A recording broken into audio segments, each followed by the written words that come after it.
Greetings, everybody. Again, I missed the top of my head on this, but that's okay. What I want you to focus on is right here. We're gonna show you a few strikes, how to do the strikes and everything. For this, we went over stances in the last video a little bit. So for this, a front stance works because most of your hand techniques are going to come from a front stance. I'm going to break down a punch, show you how to punch, how it strikes. There's a reason for everything.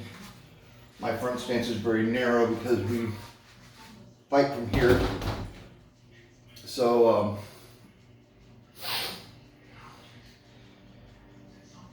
if you're going to throw a punch with the front hand, what you want to do is you want to don't just throw your fist out there. Okay? You're going to turn your fist over for one. This is a straight line punch, which is good if you're going to just do a setup. So one, don't just use your arm. I'll give you an example. See, this is just boom. I've got good arm strength, so I can knock this thing backwards. What you want to do is you want to, when you go to punch, you want to pivot your hips so that the shoulder you're punching with kind of extends forward. And as you reach a certain point, you're going to allow your arm to fly out. It shoots out, you roll the fist over, and the entire time that you're throwing that punch, your arm is relaxed. It's loose. There's nothing behind it. You tense up only when you make contact. So, an example would be, that's a jab. So, jab punch, boom, here. You want to go with the back side, which I'm going to show you from this side. You pivot your hips in the direction of the punch. So here, and as you reach here, your fist shoots out. You're relaxed, tense, relax, retract. The reason why you want to be relaxed is it allows your fist to move faster. You're going to actually shoot this out faster than if you tense your body up and hit. So you want to relax so that your punch is more just simply.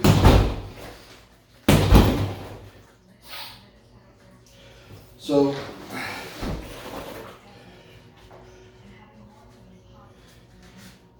pivot of the hips, relax, let the fist go to where it's going, and turn the fist over. Another reason to turn the fist over is if you're punching, someone's punching this way, and you're punching to the inside of their punch, it allows you to brace inside the arm and make the strike. Another thing you need to take into consideration when doing a punch is, there's a lot of things to do. Hip rotation, relax. Turn the fist over.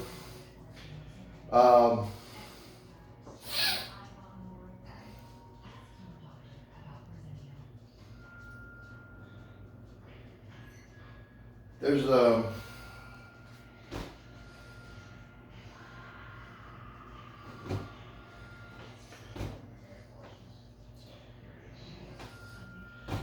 I've got a lot of things going through my mind right now, so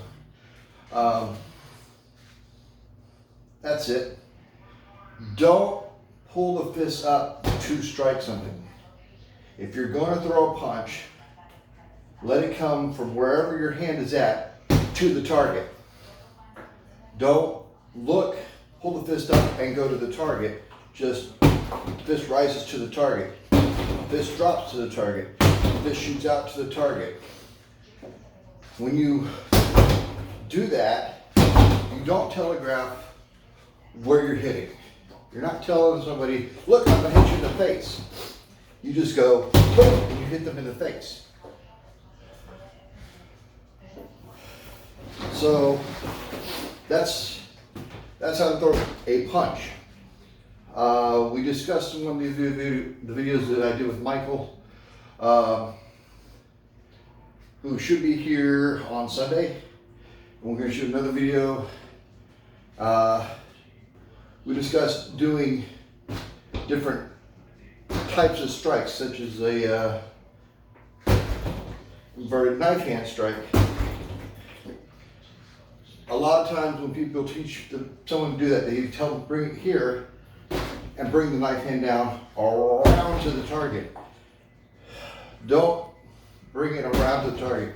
This is telling them what you're doing. This is telling them what you're doing. If I drop my elbow and shoot it out, drop the elbow and shoot it out, I can use my hips to do the damage. So, elbow drops, it shoots out, I shift my hips to strike. It's not a round to use my arm. As you can tell, I mean, I can pretty much and not put my hips into it and still do some damage. But that's beside the point. I can do it more effectively if I drop my elbow, extend my hand and let it twist my hips and let it knock it over. It's the same thing with a ridge hand. They always tell you bring it around, bring it over. That can hurt, but you have to come pretty much right there to do it. Around telegraphs what you're doing. Up, down, out, over, in. Here, you shift the hips and hit the groin. Hurts a lot, does a lot of damage. Shuto. One of the muscles that they don't talk about using when doing Shuto Uke, which that's a misnomer. Shuto Uke is like block. This is not a block, this is a strike.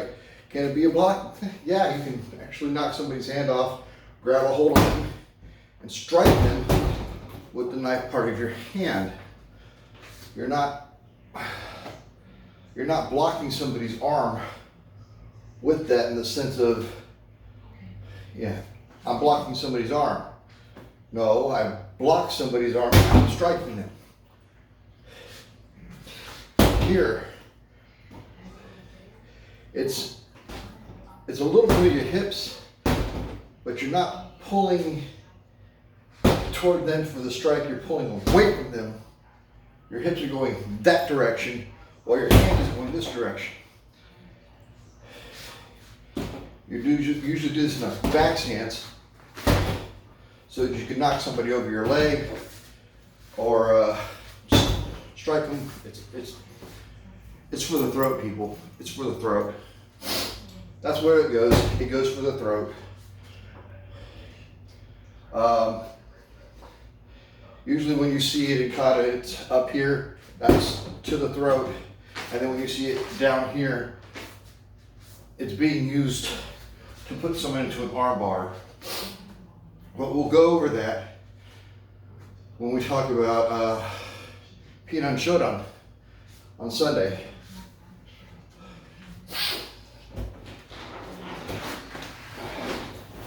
So, your jab, you're going to pivot your hips to send your shoulder out. Your reverse punch, you're going to pivot your hips to retract your front hand and extend your back hand.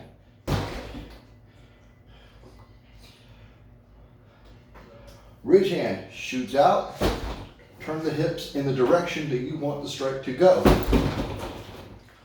Or pivot forward, groin, pivot your hips that way for a head strike. Inverted ridge hand. Pivot the hips opposite. That direction, like you would this. Also for Shuto Uke. Use your trapezius muscle. Use these muscles back here. Use those muscles in the back. Because those muscles are what are pushing and pulling. I'm grabbing a hold of somebody's arm and I'm striking him here. At the same time, I'm pivoting my hips in this direction to add to the pull to do the strike. So, Shuto Uke, ridge hand, inverted ridge hand, inverted knife hand. All these involve your hips. If your hips don't move, every strike you're doing is wrong.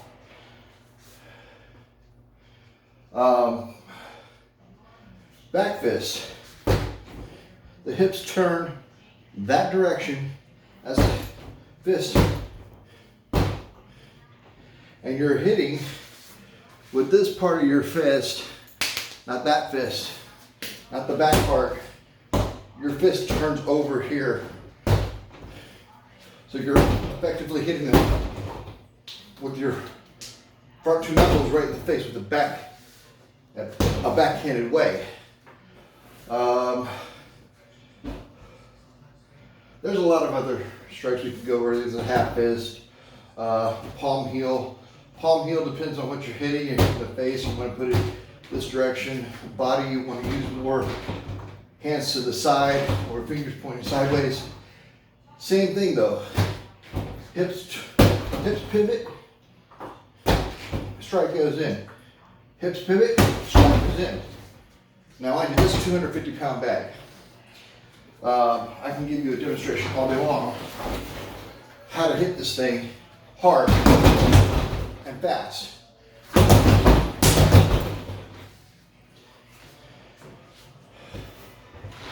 It probably doesn't look like I'm moving my hips very much because it's subtle movements of the hips.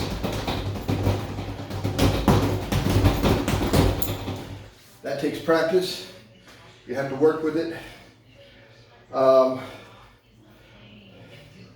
Now, I'm going to show you kind of what I did with Michael. Don't ever try this.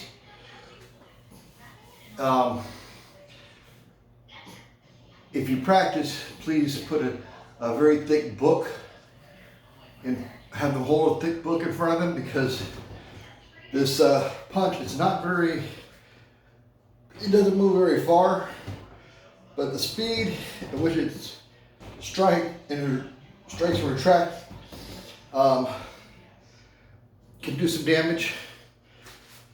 I'm gonna scoot back over here. So it's from here. It's pretty close to Bruce Lee's 1-inch punch, except Bruce Lee's is here and it's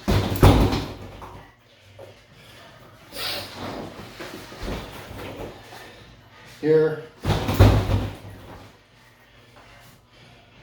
The one I did with Michael was here, and that punch was just, bag didn't move very much,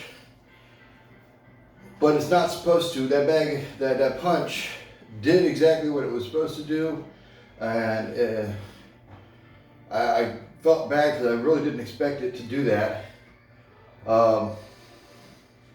At that range, with it punching in and retracting quickly, it sucked the energy basically right out of his body, and he felt like I punched him in the spine because it generated a force straight through, and it dropped him right where he stood.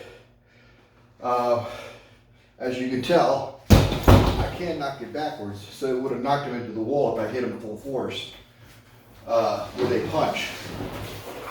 He may have been able to take that, but he wasn't ready for the punch.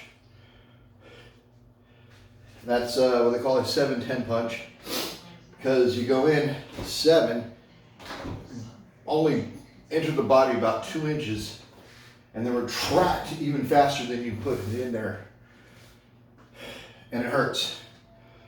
It can be done to the face, but you don't want to do that.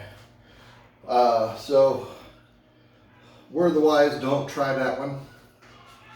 But I just want to demonstrate to you what exactly it was. It was that, and that did enough damage to actually put him on the floor for a while. It's not the goal, not our goal, definitely not my goal to put any of my training partners on the floor for 30 to 45 minutes. It doesn't benefit them, it doesn't benefit me, and they may have learned, we both may have learned something from it, but not in the right way. So now we're gonna, just to go over it again, you got your jab, reverse, you have your ridge hand, you have your inverted knife hand, you have your inverted ridge hand, you have your knife hand, or shuto oke, you have your palm heel,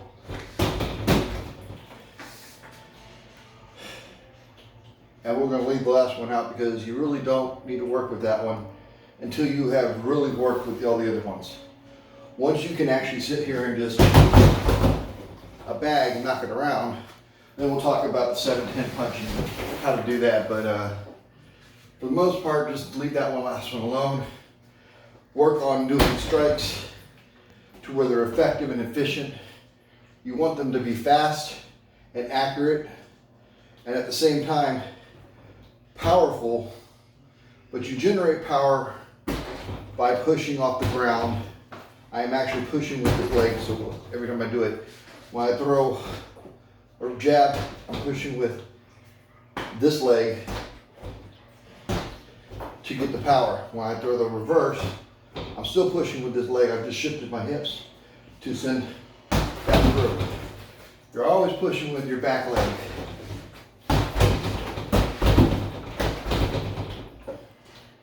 Okay? So, that pretty much is punches, strikes. I've got socks on, so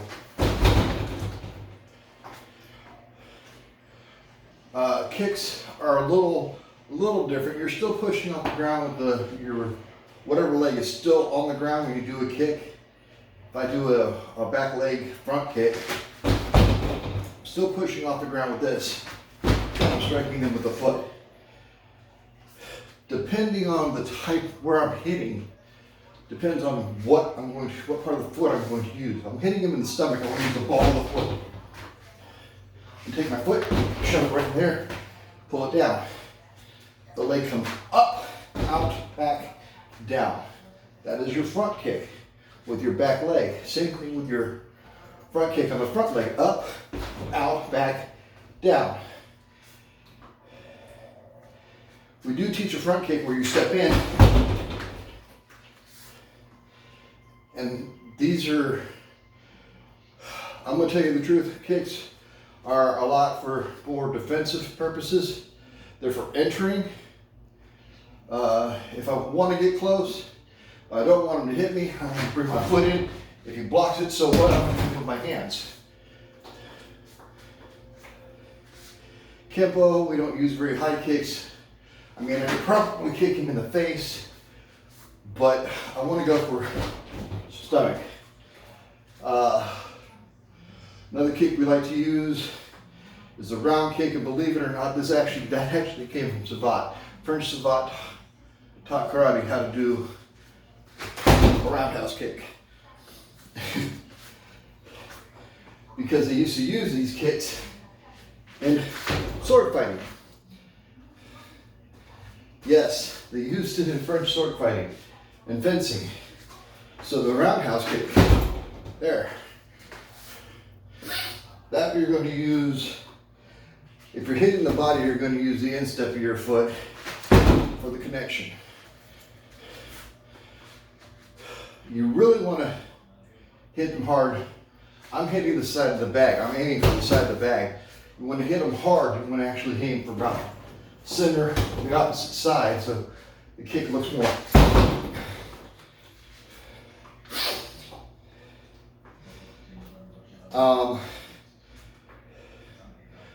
Your side kick, I want you to remember this. Every time you do these kicks, even this kick, I am pushing off the ground with this to get the power for that kick. It comes from the pivot of the hips and a push off the ground to do it. Your side kick, we have 3 of them, which is unusual because normally people have 2 or they have 1 side kick. We have what they call the rising side kick. You have the thrust side kick. That one's actually designed to go for the legs or torso. You have a thrust side kick which uses the heel there. You can't see my feet, but for this kick, I retract, I pull my leg across my body. I kind of aim with my butt. And then I pivot my heel. I actually pivot on the ball of my foot so that my foot is pointed in that direction as this leg goes into the bag. So it actually kind of scoots me into the bag. And that's where the power from the kick comes from. It's not just my leg strength. There's people who actually take this kick and they throw it way up high. You can do that. If you're capable of doing it, that's great. If you're not, people don't worry about it. For me personally, kicks to the stomach, kicks to the legs is what you need. Some people, they like to kick to the head. If you can pull it off, good for you. Really, I'm not going to tell you not to do it.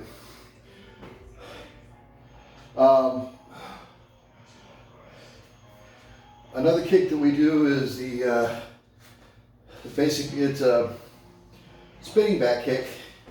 That one, we bring our foot in and it kind of goes behind. Let me scoot up a little bit here. Still can't really see it. But your leg goes into the fold behind your leg here. You pivot your body around to throw the kick. So it's like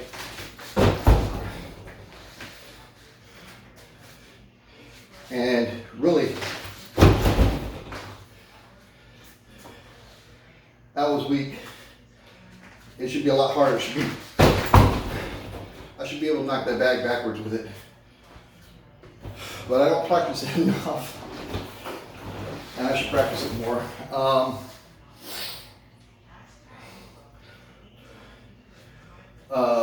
Going back to front kicks real quick, like I said, all depends on where you're kicking. You want to go for the stomach, the ball of the foot. Any lower, like the groin, you can use your instep. Do not use your instep for their face. Use the ball of your foot for their face. Another form of the roundhouse kick that we use, it actually comes around. You pivot turn your hip over, and effectively what you're doing is you're throwing a front kick, turning your foot over, extending your foot and hitting the target with the ball of the foot. So it's effectively a punch to the back. I keep slipping off the back because of my socks. So that's a different form of a round kick. They don't teach it very often. They do teach you hit with the instep. That one is actually like a punch to the ribs from a front stance position. Remember to pull your toes back like I just did not do on that one.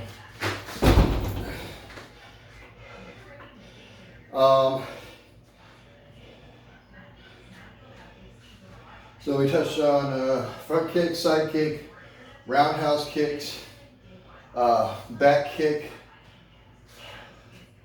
crescent kicks. Crescent kicks just come up and around. Axe kick actually comes up and down. For me, the person would actually have to have their head like almost in front of me for me to get my foot in there to do an axe kick on them. That one is designed for the head, just so you know.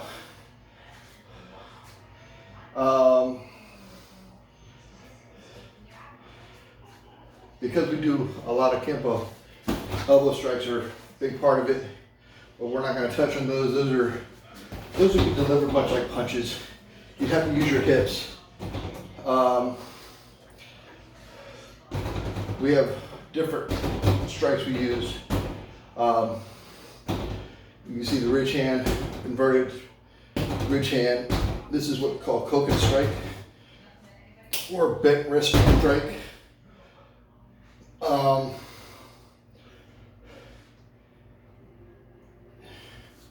Work on all those. Use a training partner, use a punching bag if you got one. If you've got someone with a body shield that they can hold it, use that so you're not hitting your opponent.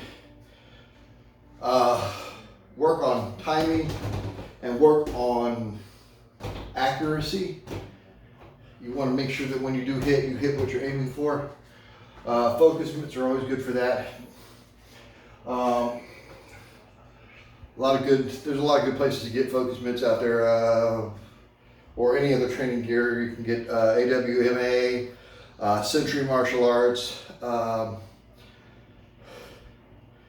think it's Tiger Martial Arts, Tiger Claw. Just do an online search for martial arts supply, and there's a lot of them out there. Shout out to a friend of mine. He's got a company called Real Deal. He sells uniforms. He makes bows and chucks. They sell belts. Good guy. Uniforms are excellent. I have one sitting right over there. I need to take the logo off the back of it because I just don't need the logo anymore. So yeah, the uniforms fit really good. I recommend them. Belts are good quality. The belt you see me normally wear in the videos when I have a uniform on, that's I got from him. Or should I say, when I was awarded my 4th degree black belt, he made sure that I got one that was the right size for me.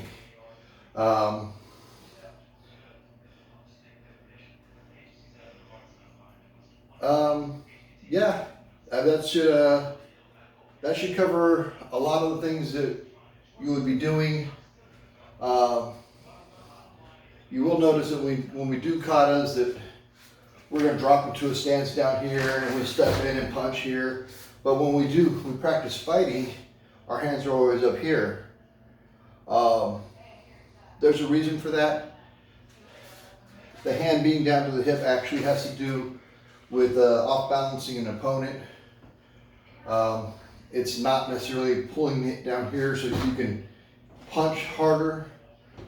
Because you get into a situation, your hands being down here on your hips isn't going to help you very much. But if I block this guy and I pull his hand down by wrapping my wrist over his hand and pull him down and then punch, I'm utilizing that torque. So that's why you do that in katas. And, or should I say, there's one of the reasons. There's lots of reasons why they do things in katas.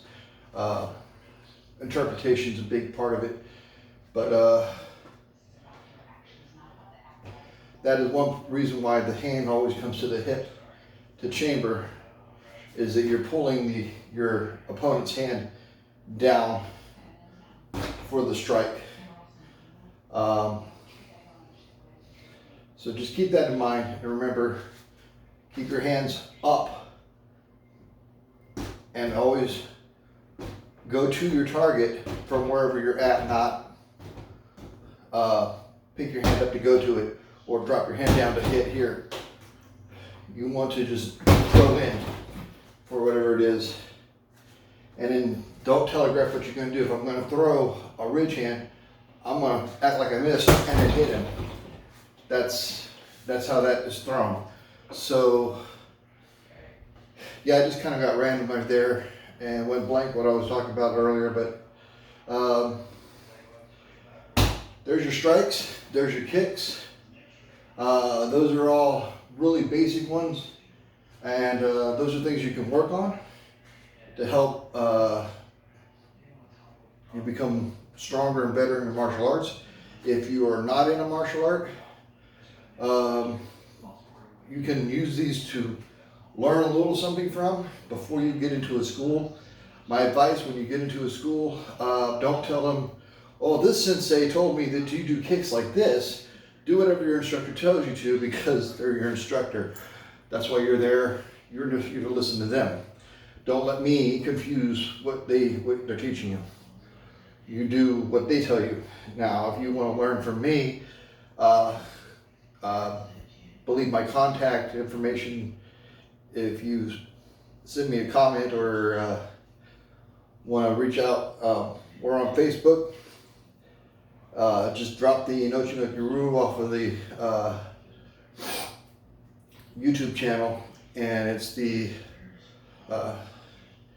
Shiroi Ukami Kai Facebook page, and drop us a message there. It will get to me or Michael, because we're both admins on that, and we'll get back to you. And I'm not sure if our phone number is on there, but that's okay. It would be my phone number. But if the phone number is there and you call me and I don't answer, just leave a message and I will call you back. Quickest way to get a hold of us is through Messenger, and either myself or Michael will answer your questions.